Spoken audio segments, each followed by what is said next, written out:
শেষ জামানার সবচেয়ে ইম্পর্টেন্ট জায়গা হচ্ছে এই প্যালেস্টাইন, এই জেরুজালেম।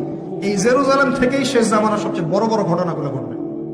ওইখানেই দেখবেন দাজ্জালের সাথে লড়াই হচ্ছে, দাজ্জালকে মেরেও ফেলা হবে ওইখানে।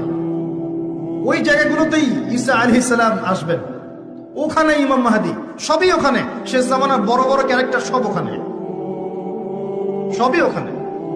এমনকি যে বাহিনীর কথা বলা হয়েছে শেষ জামানায়, একটা বাহিনী, আল্লাহর সেনাবাহিনী, লড়তে লড়তে লড়তে লড়তে ওই জেরুজালেম পর্যন্ত চলে যাবে। পৃথিবীর কোন শক্তি ওদেরকে দমন করতে পারবে না। এটাও হাদিস আসছে।